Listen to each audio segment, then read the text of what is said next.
This is Jason J. Lewis, the voice of Superman on Justice League Action. This is Mark Waid, writer of Superman Bloodlines. And you're listening to the Krypton Report. And you're listening to Krypton Report. Up in the sky, look! It's a bird! It's a plane! It's the Krypton Report! The All Things Kryptonian podcast, including Superman and Supergirl. We discuss games, movies, cartoons, TV shows, and comics. Find us on Facebook, Instagram, YouTube, and Twitter.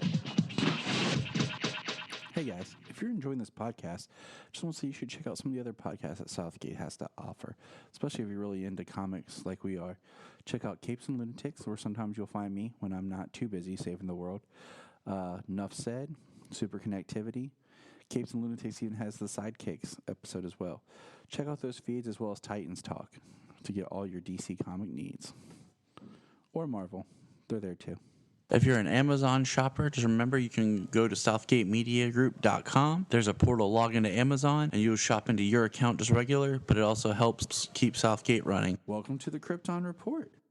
It is I, Tyler, the Superman of Blue, flying through the heavens, but I'm not by myself today. No.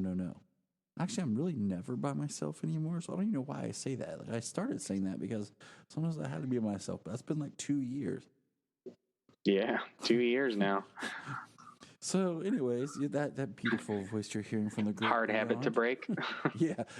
Mr. James Cole, the Superman of Red, from that distant land of like 2 hours away. Yeah. Not even that. I think it's under, but, it's just one of those fun things that we say. Well, with the way people drive, because there's a little rain on the ground, a little rain on the roads, you might end up being like twice that. Oh my gosh. People kill me. But we're going to jump in. But first, we're going to do a little catch-up run back. Because James and I talked about this last time, a little off mic, and we just wanted to bring, if you hadn't noticed, I feel like this movie came out and got no attention. But Wonder Woman Bloodlines came out, the newest of the DC Direct films. And it is part of the continuity universe. But I feel like it came out and it's just kind of like disappeared. Like, nobody's talking about it. I've not heard it on any other podcast. No one's really reviewed it. It's just kind of been like, there it was. So I just thought we could just hit on it quickly. I liked it. I feel like they try to do too much with it.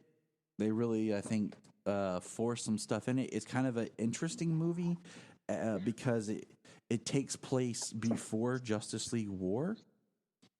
And then after Hush, I believe, because it is in the continuity. So I just feel like they try to throw too many villains in there. And it works for the most part, but it just feels a little awkward at times. I don't know. How do you feel? With a lot of villains, some things it can seem a little packed full. But they all kind of, the majority of them, I should say, serve some sort of purpose. Cheetah ended up being kind of like Blinky Wizard. Pretty much. She was like a lackey almost. She was just there to slow Diana down, stop her if she could. But the goal wasn't to stop her the entire movie, so it was to use her. So, there was a lot of villains and a lot of things going on, basically trying to manipulate her, which it works. The action's really good. In the trailer, the look of Cheetah was like this monstrous form. Mm-hmm. So when people were like, I don't like the look of Cheetah in this animation. When they started it, when she first showed up, she looks like Cheetah. She looks very feminine. She looks like, a woman Cheetah hybrid, just an anthropomorphic Cheetah, completely humanoid. Mm-hmm. But she takes some kind of drug, which actually makes her like incredibly animalistic, the way that they showed her in the trailer. So, at least that was not her her standard look, which was good. The action was pretty good from what I could gather, because I haven't read a whole lot of Wonder Woman solo books. They did pull a lot of characters and a lot of story beats from different comics. Mm-hmm. So, during the big fight at the end, what Wonder Woman does to herself during the battle. I heard that comes straight from the comics. It was epic, and we won't spoil it. I agree with you. I've read some Wonder Woman solo books. Not as many. Like I did a lot of them. I read the whole New 52 line, and it was just different because most of that line focused on her kind of removed from everyone else, dealing with just her Greek heritage. And sometimes it's like, I like the characters when they're not dealing with a villain or a threat that's of their heritage. And I think that works like for Wonder Woman and Superman, like when Superman's dealing with a threat that's not Kryptonian based. You know, he's not fighting Zod or Rogol Zar or whatever else, that's like, Doomsday, like it's based on Krypton. It's like, okay. And with Wonder Woman, it's like, I like sometimes when they get away from the Greek mythology for who she fights, because then it kind of who she is, and she's not clashing with her culture. It's kind of like in the first Wonder Woman film, she fought Ares, which was about her culture, which is fine for that film. But then the second movie, it's supposed to be against Cheetah, So that would be really cool because it takes you a different way than just being another villain from Greek mythology. Right. From what I understand of Cheetah, it's from another region's mythology, which is cool. That's completely fine with me. And I say that with just in mind of where this film goes. But I mean, we hit on a lot of villains in this movie. Yeah, there's Dr. Cyber, Dr. Poison, Giganta, Cheetah, Silver Swan. They even introduced Ferdinand the Minotaur. I mean, they throw a lot. I mean, it works. But I don't know, like Silver Swan was like a big part of this, and I kind of wish maybe they had just toned it back down to just being like Silver Swan and. Well, with it being a Wonder Woman, they did do a lot of heart in the film, and a lot of that heart being Silver Swan. She basically lived with the girl who becomes Silver Swan from an early teenager until, I don't know, handful of years down the road, 7-8 years down the road, perhaps. It gets really wonky with that timeline and time frame. They don't really have like any timestamps to tell you that it's been this long. It's kind of like your introduction is before Justice League War, and it seems like maybe it was because we know in Justice League War she's like an ambassador, so she's at least been there for a short time. So it was, like the parademons that took down Trevor's jet was like scouts, not quite the ones that had like set up the mother boxes around, but possibly a wave ahead of them. And so it takes place like shortly before, who knows, it could just be weeks before Justice League War, and then it goes it goes later. It causes him to crash, and then I mean it's really weird because it causes him to crash on Themyscira, which is how Steve Trevor gets to Wonder Woman, how Wonder Woman then gets to Earth, and then we have the whole aging up of the girl before she puts on the Wonder Woman costume, and then because we know in Justice League War people know who she is and she's an ambassador and starting to do stuff with Steve. So I mean it gets really kind of mucky. So So, but being a Wonder Woman movie, it was still a lot about the heart of the character, her family, her surrogate family, as well as her Amazonian family, and they did that really well. Mm-hmm. So it's very true to the character, and it's a good movie. It is. I don't know. It's not the best, but it's a good one. Yeah, I don't know if I'll be like going back to it as much. I mean, I love that other Wonder Woman film, and I watch it often. But I don't know. I'll have to. We'll see. Mm-hmm. But all right, moving on. So, quick note: this just happened today. Before we filmed or recorded, there was a thing that said that Joss Whedon had wrote 80 pages of script to go with Zack Snyder's Justice League. Because if we remember, Whedon was hot to rewrite some scenes, to add some scenes, and then most of those were all cut out. And I've said all along that I don't blame Whedon for Justice League because I don't think it's not even his film. He would have done things different. I really think that him and Snyder both got scrapped, and it's a studio issue that made Justice League the movie that it was. Yeah. Well, if the standard, and it could be a little more, could be a little less, depending, how heavy dialogue, exposition, what have you. Each page of script, they say an average is to translate a page of script to 1 minute of screen time. Yep.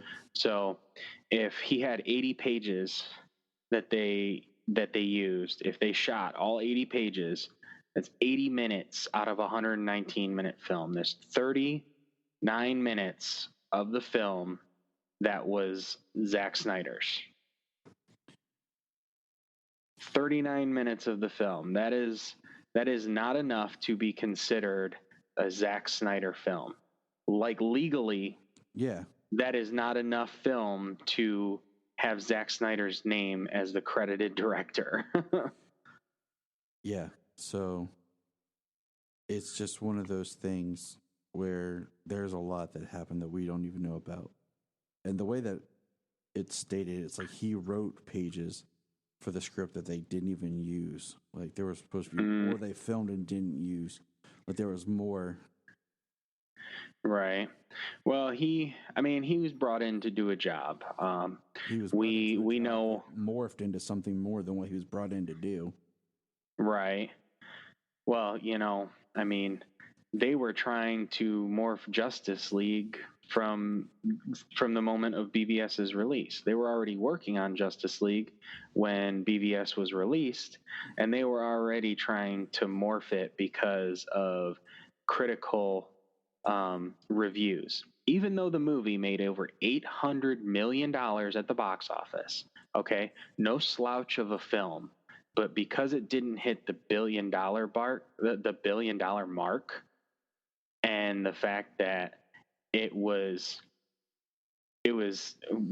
without question at least middle of the road with critics. A lot of critics like panning it, like calling it just distasteful and horrible, which I wouldn't trust those critics as far as I can throw them. I'm strong, but I can't throw them that far.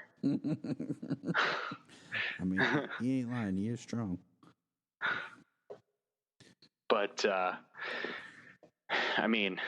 critics anyways, I put very little stock into any critic. I mean, there are a lot of people that share similar tastes, and if they say something's good, I'll tend to believe them, but I still judge and make my own opinions on a film. I don't let somebody else's opinion color mine when it comes to watching a film. That's why Man of Steel is my favorite DCEU film, and BVS is in the top 3, sometimes 2. Yeah. So, the other thing is, and this is kind of with that same pattern. Yeah, there was a Men's Health article, and Henry Cavill basically said the cape's still hanging in his closet. He hasn't given up, and that's great. Like, And that's what we want to hear. But like you and I have said before, it's the same thing with like Brandon Routh. He was Superman until he wasn't. He was Superman until the studio said, "Hey, we're done with you and your Superman. We're going to do this." So it's kind of like it doesn't matter if Henry wants to or not, unless he's fighting for it, unless there's like him and a director and a script going at bat for it. It doesn't matter if he wants to do it or not. The studio, right, if they don't do anything with it, then it's just that's what it is. Yeah, and you know, and everybody's gonna we know that, you know, he is till he isn't, so that's fine, and people are going to be like, oh, there's hope yet, which is good, but also there's going to be people who are like, well, they're not doing anything with him, so he's not yet, you know, he's not yet until he is again. But you know, they could still be, at this moment in time, he could actually be Superman. They may not want to lose him as Superman, but they may not also have the exact place or story for the film they want to do with him. So that is a possibility as well. And that's why I'm just saying, like, it's great, but I'm not like... But they're not saying, yeah, he is Superman, but he's not having a movie for another 3 years. You know what I mean? I mean, by the or time... Or we're not announcing a movie for another 3 years. Like... By the time he does The Man of Steel 2, it will be Kingdom Come. Well, Henry's still a young guy. You know, he's only our age. We're Speak for yourself, Tyler. Well, that's true. James is Benjamin Button in this stuff.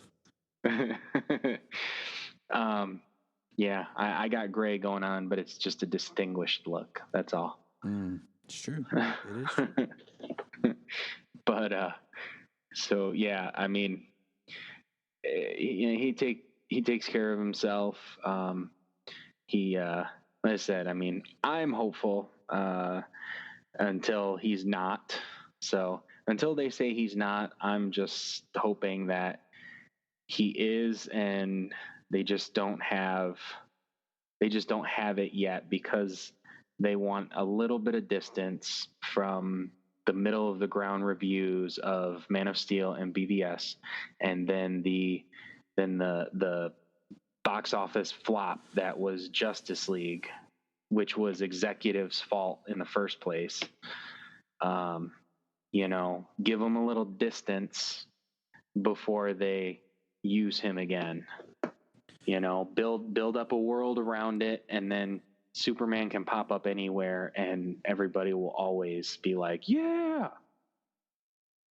And then so the last kind of piece of news I got was they released saying that Stargirl, which we've talked about before, is going to be on the CW, but from the way I read the article, it sounds like it's going to be on DC Universe. And then 2 days later, it's going to appear on the CW app. So it won't be on the station on television airing. It's just going to be on their app. I think that's kind of interesting. It does get around some of the network limitations. You know, they could do stuff that's not. They could do stuff a little less DC Universe, which we know is open to anything, language, violence, nudity, what have you, gore, what have you. So they could do a little bit less of that and get closer to network standards, but they could also do a little more than network standards because it's not going to be on network TV. Right. So, it's cold in the basement. I think that's interesting. But yeah, that's where we're at with all the catch up on the news and everything. And with that, it's always good when we have DC news. Yeah, and sometimes we gotta let some stuff build up because I really don't want to talk crisis stuff because it's so close, and now it's just advertising, and we're already pumped. We're in. I just kind of advertising and pictures. It's just, you know, I just kind of want to wait, and when we get there, because here soon we'll have a good discussion on Titans because it's about to wrap up. It'll wrap up right before Crisis starts, or Yeah, November 29th is the last episode. yeah. So same day as the debut of Harley Quinn, the animated series. yeah. So They're dropping both that day. So it'll wrap up. So next episode, we're gonna focus a bit more on catching up on Titans because there's no Supergirl next week. So one thing I do want to just get a quick little thing on about Crisis is because anybody listening has been watching Batman the Animated Series since 1992, since we were all little kids, and Kevin Conroy has been the voice for Batman. He's the voice that everybody hears when they read comics. He's the voice for cartoons and video games. And how do you feel that he is going to be Bruce Wayne, Kingdom Come Bruce Wayne, with the mechanical suit and the mechanical braces to walk and stand? And how do I feel? Yeah. I'm completely pumped and excited because then we can finally say when someone's like, who's the best Batman? We can say Kevin Conroy without having to defend that it's animated. Right. So all that just goes with it. Like Kevin Conroy, but he just played it. Doesn't matter. Yep. Just because he did animation for 30 years, he was a live action Bruce Wayne, and he was a Kingdom Come Bruce Wayne. And in the same vein, seeing him like that, I kind of wish they would have just used him for Bruce Wayne on Titans. And we can talk more about that next week. For sure, man. That would be amazing. Because I have an idea of who I'd like to see as Superman on Titans, and we'll say that for next week. Okay. But we're going to dive into Supergirl, season 5, episode 7, called Tremors. And this was a pretty good episode, and maybe not for the action, but for the drama. And because it starts off, and we have John and Supergirl are kind of sparring. And I like to see that again because I like to see them kind of engage. And John has a psychic, like, attack. And it's just kind of, like, weird because he has this attack and then he's got to stay calm. And that leads John going back to his apartment to meditate to contact his father. So I'll put a pin in that and hold on there because, like I've said many times on this show, I could really watch a show of John and his father. Mm-hmm. Like, when they're together, that is an engaging two actors that I think surpass any of the other actors on the show. Like, have you seen the behind-the-scenes photo of Philip Morris? No, not Philip Morris. Phil Lamar. Phil Lamar. Phil Lamar. God, the guy who's playing John. Why am I blanking on his name? Harwood. David Harwood, and Carl Lumley. The three of them together, just chilling, hanging out. That's awesome. Yeah, it was just a behind the scenes shot, but it was all three of them, arm in arm, smiling, like, we got Martians, got a Martian family. Oh, quick thing. I wanted to say, I totally blanked on this. You are right. I hear Kevin Conroy's voice in every Batman I read but one. For some reason now, when I read Lee Brahimo's Batman, if it's Damned, Noel, whatever, I hear the Ben Affleck style voice. Just those, few stories. Okay, back. Makes sense. But super speed back here. So Sean goes off to do that thing. Cool. But here's what was crazy to me. I'm sitting there thinking, like, can Supergirl the show really do Leviathan? Because we just had event Leviathan end, and to me it was kind of disappointing. So I just picked up my books and I have not read, but I must say, okay, I have not read part 6, but it came out last week. And the fact that I have not seen one thing on Facebook or Twitter revealing the identity of Leviathan just shows how little how little that it matters who it is. I don't even know who it is, but that shows how little that it matters in the DC universe that whoever Leviathan is, because people are all ready to spoil everything. Yes. Comics, movies, TV shows, people are all ready to spoil everything. And on Facebook and Twitter, I have not seen one thing saying Leviathan revealed, this is who it is, da da da da da. I don't even know because I haven't seen it, and the book's been out for over a week. That is how little of a splash that has made, and that's ridiculous. Yes. And when you read it, you'll just kind of like, huh. And that's why, like, I'm sitting here this whole episode thinking, like, how can they do Leviathan? Like, is this really Leviathan?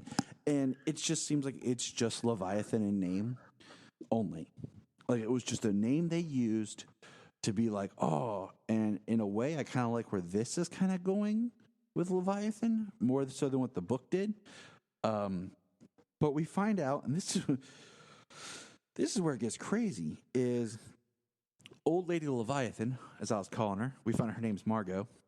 Yes. Is in Lena's apartment, wants the medallion, which we mentioned last week. The medallion, the writing on the medallion is not just an image, it's writing that translates to Leviathan. Attacks Lena, tries to shoot her, and basically she fails at her mission to retrieve the medallion. She goes back, and we find out that she's working for somebody, and the actor who she's working to steps in, and it's Mitch. Can't pronounce his last name with a P. But if you are a CW fan or a Supernatural fan, like James and I both are, you'll recognize him as Grandpa Campbell, Mary Campbell's father. Mm-hmm. And he always seems to play some sort of pain in the butt. Yeah, well, trying to think of his character name. He was also on Sons of Anarchy, and he played Darby. Played a white supremacist. Darby, that's it. He played a white supremacist. Yeah, I remember that because there's a little town not far from here named Darby, so it was just easy to remember. And Junia has a cousin named Darby. But yeah, he's in a lot of stuff. He's a great character actor. He was on the X-Files and stuff for a while. So he is, and I'm like, okay, this is kind of cool. But then he starts talking and talks about, and I quote, our ship landed here like an asteroid and wiped out the dinosaurs. I was charged with protecting this planet. Okay.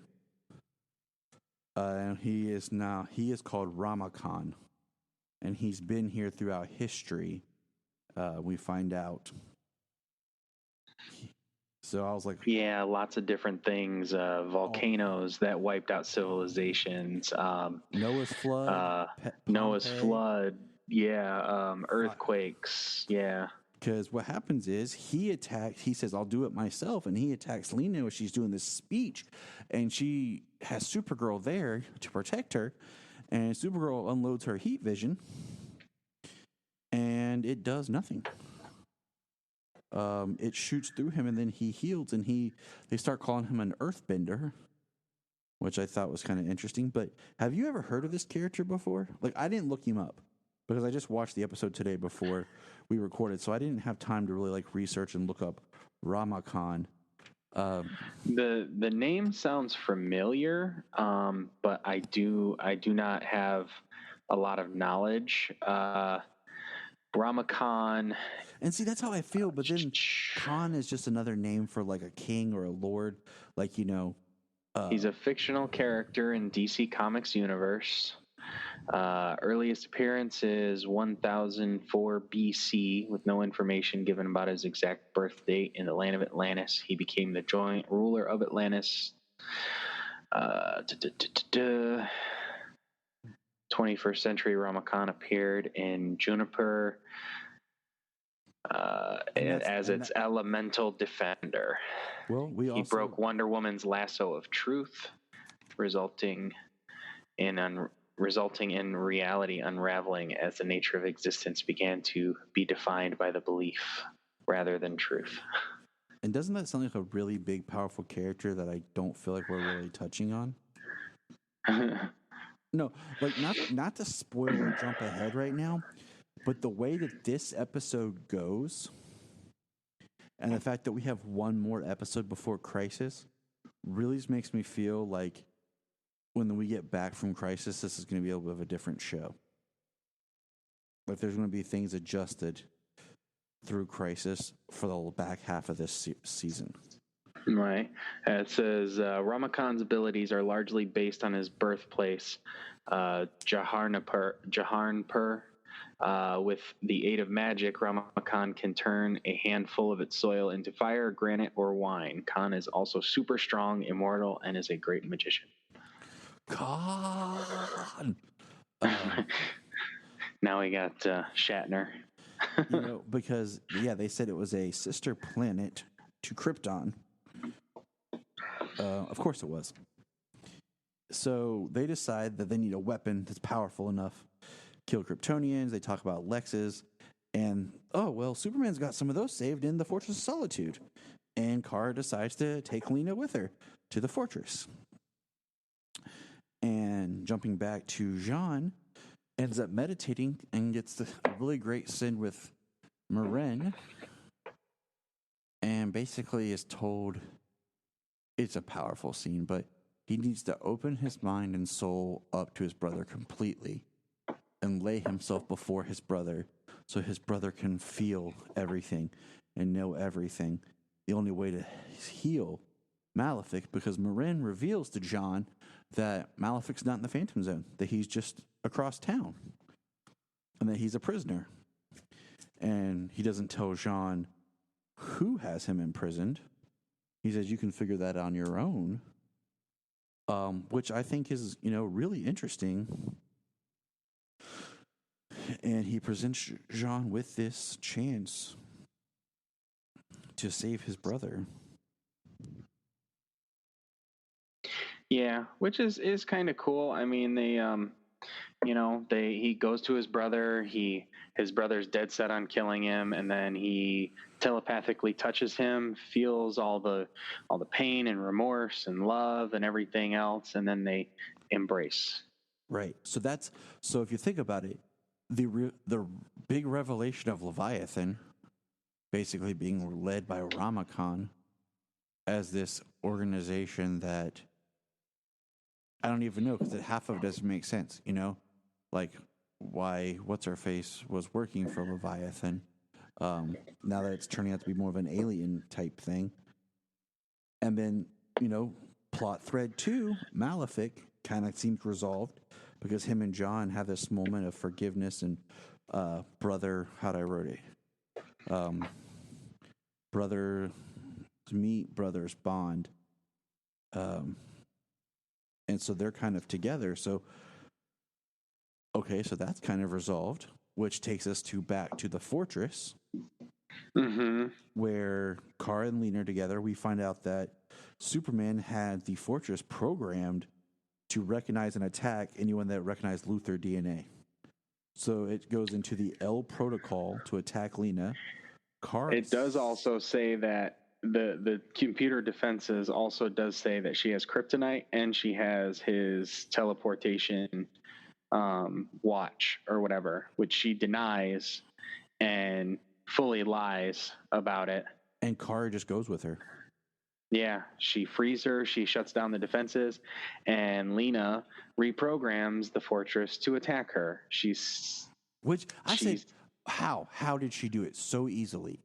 Like, yeah. I know she's really smart, but she's never been there. It's alien tech. It's not based on our technology. How did she program it? Like it's like a MacGuffin switch or something, just a. Yeah. But basically, she programs the Fortress of Solitude. The Fortress of Solitude to attack Kara. Because basically, there's a great scene. I mean, it's, Lena's walking around in the fortress, and Lena sees Myriad. She's talking with Kara about it. And we're going to put a pin in that real quick because I wanted to jump back because I wanted to save this one for the last conversation. There was a quote that I wanted to say from Moran here. It says, "There's no right, there's no wrong, only peace of heart," that he tells Sean. And I just thought that was really powerful. And because I wanted to jump back to talk about Alex and Brainy are trying to find out what they can about Leviathan. They think they ID. I just mixed his names together in my hand. I was going to say Rip Rogers, but that's not. Russell Rogers or Rip Roar. Yeah, that's what I was like. I just threw it together. And they go, and it's just his tech, and it blows up, and it kind of damages Brainy. But when he fixes himself, he gets smarter and starts absorbing more information. And, Alex kind of falls down and is in the hospital real quick from the explosion. And there's a scene with her and Kelly that basically looks like Kelly's going to leave Alex. And they have a little bit of a rendezvous at the end of the episode where they're trying to reconnect together. And I missed it because the kids came in and were trying to get me to help them with some stuff. But Brainy, his intelligence increases. He finds where Leviathan is. They go there, and it looks like Leviathan's headquarters is they're in a pocket dimension or something, or some sort of tech is keeping them hidden because Brainy can't actually physically find them. And there's another woman there, and she's kind of the question mark, a blonde that we haven't seen before, who's talking about her tech, to Ramakant about allowing her to use her tech to control people. And there's no Rojas in this episode, or Nia in this episode at all, or Catco. I didn't catch that woman's name either. I don't think they said it. They never said it. So she's kind of like the wild card, I'm saying. But so there's our other characters, what they're up to in this episode. Now back to the fortress. So Lena Kara is not paying attention when Lena reprograms the fortress. She says she's sending a message to Brainy, which is wrong. They're looking at all the weapons in the storeroom. Lena discovers Myriad. And they're talking about it. And then Kara goes away and comes back. And Lena has Myriad in her hands. And Kara says, what are you doing? And Lena goes, basically pauses and admits it. She says, you caught me. And I've been using you the same way you use me. And it just breaks from there. Yeah. It just goes to them arguing. Lena has, from an acting point of view and just scene stealing of how she killed her brother. And Kara naively is like, oh, no, I killed him. He fell. She's like, no, he didn't. He used his transdimensional watch. And I knew where he would be, and I shot him. She's like, I had my gun, and I was waiting. And I put 2 in his chest because I knew I had to protect my friends. And she's like, and with his dying breath, he told me, he showed me that, you were Supergirl, that everyone had been lying to me. And she goes on, and it's gut wrenching and breaking. And she goes on about just all the pain and how Kara wore her down to trust people again, but she was lying to her. Of course, Kara tries to come back. And then she says, well, if you knew, why didn't you tell me? Why didn't you out me? And Lena just basically is kind of unraveling her plan to Kara. And that's when the fortress attacks her, and imprisons her. And it's just like, dang. Imprisons her and basically uses kryptonite on her. She's got the veins rised up in her face and the green and stuff pulsating through her. And she says, I'm not a villain. You shouldn't have treated me like one, before she uses the teleporter and leaves. Which is a great quote, but at the same time, like, you became the villain. Yeah. You know, because you, and I mean, without last week's episode, I don't think it would have worked as well in this episode of her actions. But yeah, lying, stealing, controlling people, telling Russell Rogers to cut his own throat if Rojas didn't listen. There was a scene where Lena, like, you know, Carl looks at it one way and Lena says the other way when she talks about how they were on the plane and it was going to crash. And Lena is like, you know, I was trying to protect and save my friend from it crashing, but little did I know my friend could actually fly. And, you know, and Kara says, well, I wanted to tell you, like, you know, and one way Lena's pointing out an example of how many times Kara has saved her without her realizing it. But at the same time, she's pointing out the lies that Kara told her and how foolish Lena felt, you know, trying to save her friend. And she was fearful for her friend, but her friend was fine. Would have been fine with no issue, no problem. And that's plot 3. So the main plots of villainy that we've been presented this season is what is Leviathan? We kind of understood the shadow thing in Rojas and that whole angle. Mm-hmm. And then Malefic. And now Lena outing Supergirl after, you know, we've been building this plot of Lena going to use Supergirl. So in a way, this almost feels like a season, like the episode before the season finale. And that's why I say I feel like after Crisis, it's going to be something of a different show. Right. I could be wrong, but I feel like there's some things that are... Well, they have stated, you know, things like that, especially with the Flash, that there's like pre-crisis and post-crisis. Exactly. And so things are likely to be different. And that's what it needs to be. I mean, it needs to be, when it's all said and done, it needs to come off and feel like a little bit different. There needs to be some readjustment, recalibration, because if they don't fold the multiverse into one, what's the point of doing Crisis? Like, it'll help soft reboot the entire CW versus shows. Right. But all right, man. Well, yeah. That's it for this episode. That's about it. we got it here. I mean, it was good. We're getting ready for Crisis. So let's tune in next week. We're going to talk more Titans and just kind of wrap up and kind of catch up on our CW shows before we kick off our Crisis. So yeah, I've got to catch up on some. The only ones I've actually been up on is Batwoman and Supergirl. So I'm like one episode behind everything.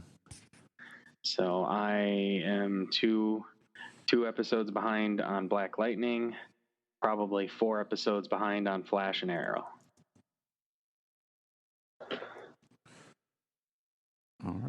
All right, good listeners. Let us know what you think. Drop us a line. Keep your ears to the you know, your ears down, heads up, 7-Up, and watch out for Tremors. Watch out for Tremors.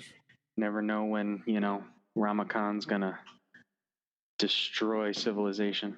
But don't worry, James is Superman Red, and he can throw really far, so he's got you. Yep. Look in the sky. Superman is coming. Da! It's so awesome. Look up in the sky. It's a bird. It's a plane. It's Supergirl. Look in the sky.